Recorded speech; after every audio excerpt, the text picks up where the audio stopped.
Assalamualaikum warahmatullahi wabarakatuh. Saya Cik Farah, moderator anda pada hari ini.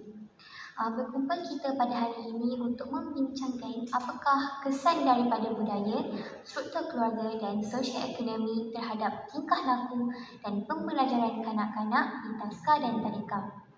Bersama-sama kita pada hari ini, Penila Arif lagi bijaksana, Cik Farisha, seorang pakar kanak-kanak di Hospital Kuala Lumpur. Panel kedua kita, Cik Syiain, yang merupakan guru besar di Beni Bunch Seti Alam. Dan panel terakhir kita ialah Puan Hanina, seorang guru di Tadika Beni Bunch Air Keruh. Terima kasih para panel yang sudi meluangkan masa dalam perbincangan kita pada hari ini. Sebagai permulaan forum, kita pada hari ini mari kita dengarkan pendapat para panel kita apakah kepentingan untuk pihak Taska dan Tadika mengambil tahu latar belakang kanak-kanak. Okay, terima kasih moderator Farah. Assalamualaikum semua. Pertama sekali saya ingin mengucapkan ribuan terima kasih kerana menjemput saya ke dalam majlis ilmu ini. Okay. Pada pendapat saya, pihak Tadika dan juga pengasuh perlulah mengambil tahu dan mengambil berat tentang latar belakang kanak-kanak supaya kanak-kanak mempunyai rasa hubungan yang dekat dengan pendidik dan juga pengasuh. Dan supaya kanak-kanak berasa selamat dan merasa mereka mempunyai perhatian yang penuh apabila pendidik dan juga pengasuh mengetahui latar belakang mereka.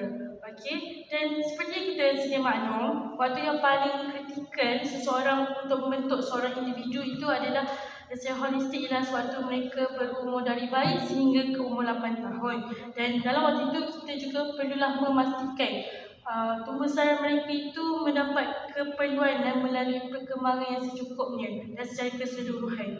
Okay, supaya kita dapat memastikan semua insan sekurang-kurangnya di Malaysia ini dapat insan yang berintegriti.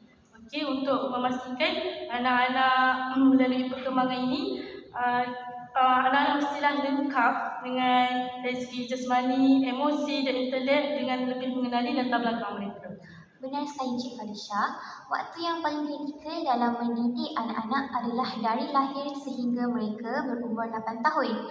Bagaimana pula pendapat Cik Syiain yang sering berhubung dengan ibu bapa di Tadika? Assalamualaikum semua. Terima kasih kerana sudi menjemput saya bersama-sama berbincang tentang topik kita hari ini. Ya betul, Cik Farah, saya memang selalu berhubung dengan ibu bapa untuk berurusan tentang yuran, kedatangan pelajar dan berkaitan aktiviti-aktiviti yang pihak sekolah anjurkan. Pada pendapat saya, jika pihak sekolah mengetahui latar belakang pelajar serba sedikit, ia sangat membantu untuk memudahkan pihak sekolah memahami keadaan kanak-kanak tersebut. Bukan sahaja mengenai kewangan, ia juga meliputi semua masalah, antaranya komunikasi. Untuk komunikasi ni pula, saya ambil contoh aktiviti baru-baru ni, sambutan Hari Raya. Kita memang akan minta pelajar untuk memakai baju raya.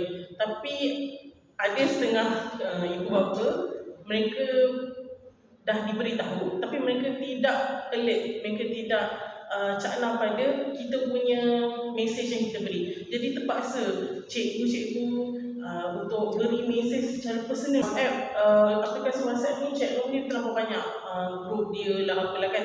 Jadi bila ibu bapa diberi mesej secara personal, at least parent alert dan parent akan siapkanlah anak mereka mengikut apa yang kita minta sebagai reminder lah, tapi reminder yang dihantar secara personal.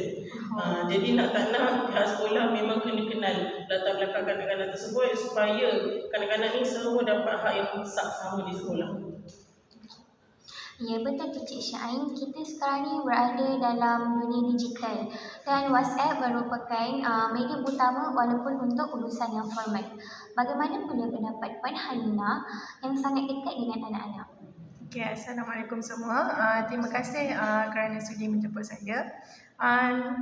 Guru merupakan insan yang paling lama bersama dengan kanak-kanak. Dari pukul 7 pagi hingga 7 malam, 5 hari seminggu, kanak-kanak bersama dengan guru. Sangat penting untuk guru lebih mengenali kanak-kanak tersebut. mengenali asal-usul mereka, latar belakang mereka, ibu bapa mereka. Jadi guru kena menjadi orang yang paling dipercayai oleh kanak-kanak tersebut. Dan kanak-kanak akan memberi kepercayaan yang lebih kepada guru, terutamanya guru kelas, sama seperti ibu bapa mereka. Jadi penting juga untuk guru menjalin hubungan yang baik dengan ibu bapa supaya kita bekerjasama dalam membentuk peribadi kanak-kanak tersebut. Betul tu Puan Halina. Pada zaman sekarang ini, anak-anak lebih banyak meluangkan masa di sekolah kerana kebanyakan rakyat Malaysia semuanya bekerja. Ibu dan bapa bekerja, jadi perlu menghantar anak mereka seharian di taska, tadika dan pusat jagaan. Jadi di sini kita dapat simpulkan bahawa mengambil tahu latar belakang kanak-kanak adalah sangat penting dalam usaha mendidik mereka. Seterusnya, kita akan bincangkan main topik kita pada hari ini, iaitu kesan daripada budaya, struktur keluarga dan sosial ekonomi terhadap tingkah laku dan pembelajaran kanak-kanak di taska dan tadika. Sebagai seorang pakar kanak-kanak yang telah berurusan dengan kanak-kanak dari pelbagai kaum dan bangsa, saya ingin meminta Cik Farisha memberi ulasan tentang kesan budaya terhadap tingkah laku dan pembelajaran kanak-kanak di taska dan di tadika. Silakan Cik Farisha. Okey, terima kasih Cik Moderator Farah. Budaya merupakan salah satu faktor yang besar dalam pendidik anak-anak. Seperti kita sedia maklum, Malaysia merupakan satu negara yang mempunyai pelbagai kaum, bangsa dan agama, dan kita cukup yakin dan percaya bahawa semua ibu bapa di ini tanpa mengira kaum, bangsa dan agama dapat mahukan yang terbaik untuk anak-anak mereka. Seperti kita generalisasikan di negara kita kan, kita mempunyai satu budaya yang sama, iaitu sebagai contoh, ibu bapa di negara Arab sangat tegas dan kasar terhadap anak mereka. Begitu juga di India, mereka sangat menitik beratkan pendidikan sehingga kaedah yang mereka sangat garang bagi golongan atasan.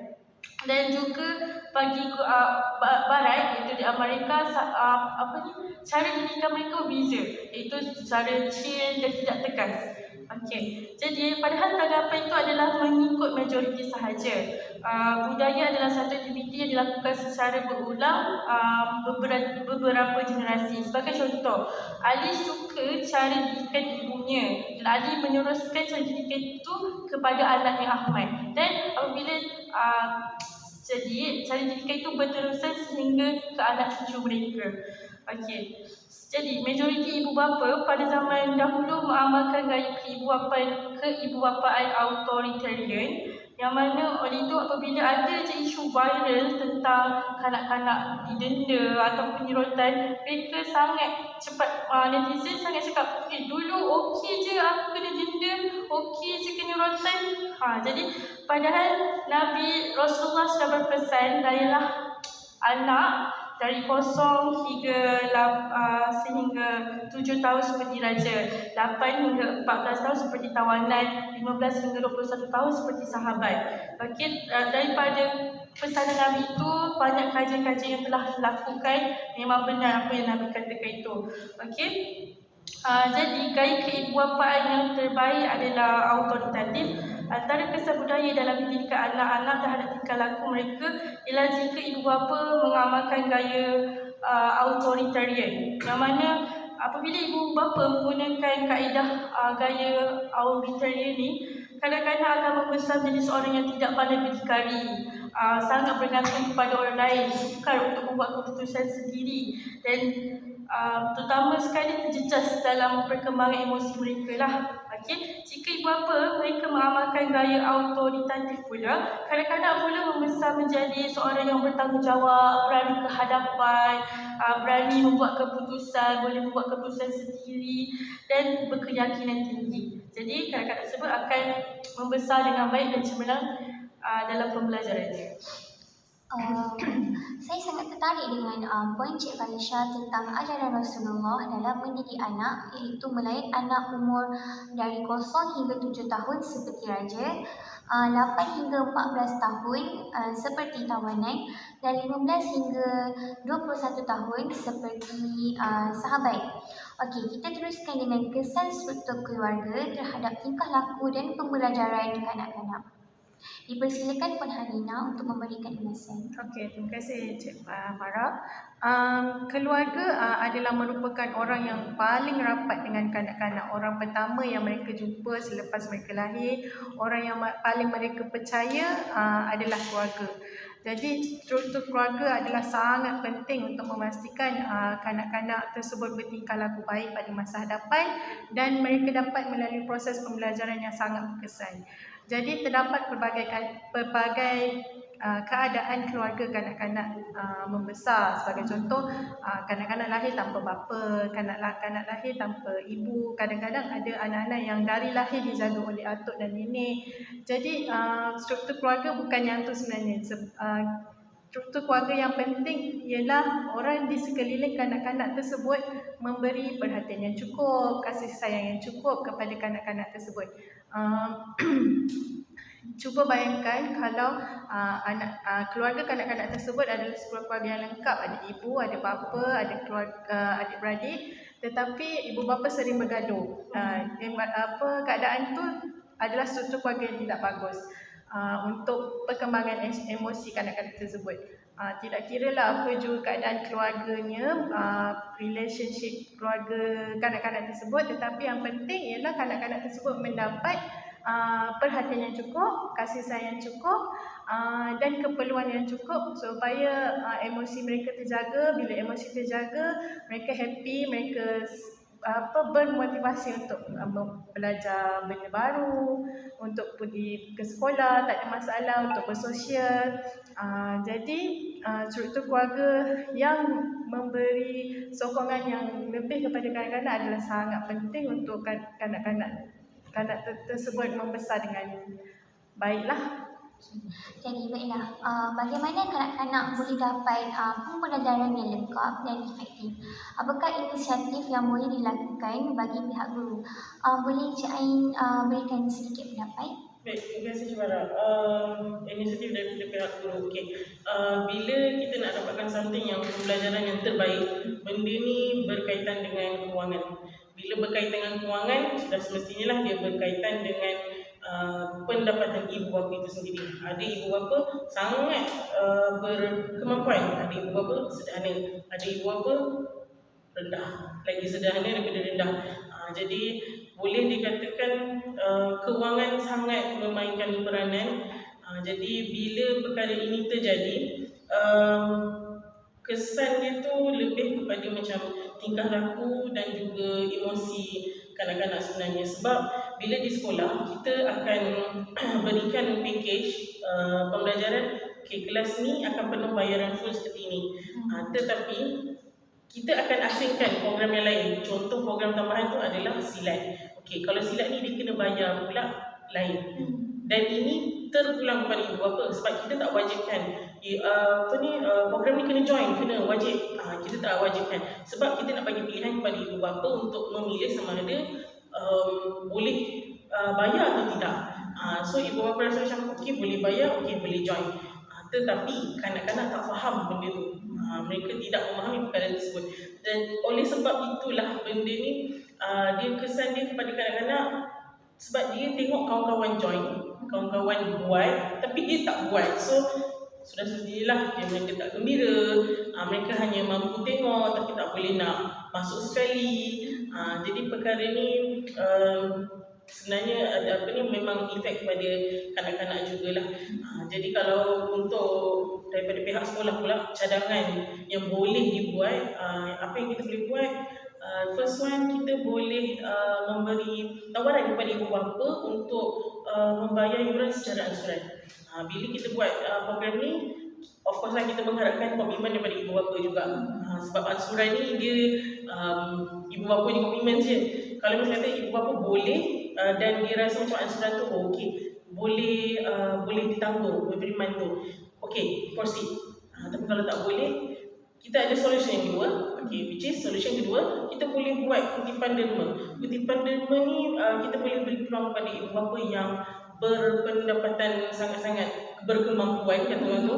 Jadi mereka boleh memberi derma dan kutipan tersebut boleh digunakan untuk membiayai yuran untuk kanak-kanak yang tidak mampu untuk membiayai kos tersebut.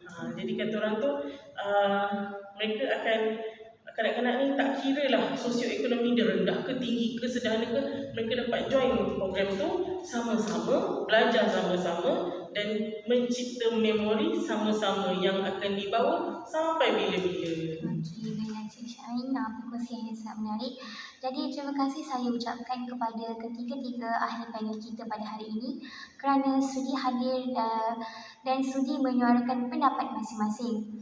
Moga apa yang kita dapat pada hari ini memberikan sedikit pencerahan dan input yang bermanfaat kepada kita. Nampaknya masa amat mencemburui kita. Jadi sedikit rumusan yang dapat kita buat pada hari ini ialah ibu bapa perlulah menyedari bahawa keluarga mempunyai pengaruh yang amat penting terhadap ciri-ciri rohani, intelek, emosi dan jasmani setiap anak-anak. Setiap ibu bapa hendaklah mengenal pasti ciri atau potensi anak-anak mereka secara terperinci, cuba untuk memotivasikan mereka bagi mengembangkan ciri atau potensi diri mereka yang positif secara maksimum. Secara tidak langsung, tindakan ini sedikit sebanyak akan mempengaruhi anak-anak bagi mengurangkan dan menghapuskan perlakuan negatif warisan keluarga secara beransur-ansur dan dapat meneruskan persekolahan seperti kanak-kanak yang lain. Jadi sebelum kita akhiri forum ini, saya ada sedikit pantun. Tuanlah padi antara masak, esok jangan layu-layuan. Intailah kami antara nampak, esok jangan rindu-rinduan. Salam hormat sehingga kita bertemu lagi. Akhir kata, orang putih, orang Pakistan. Terima kasih, syukran jazilan. Wabillahi taufiq wal hidayah. Assalamualaikum warahmatullahi wabarakatuh. Assalamualaikum.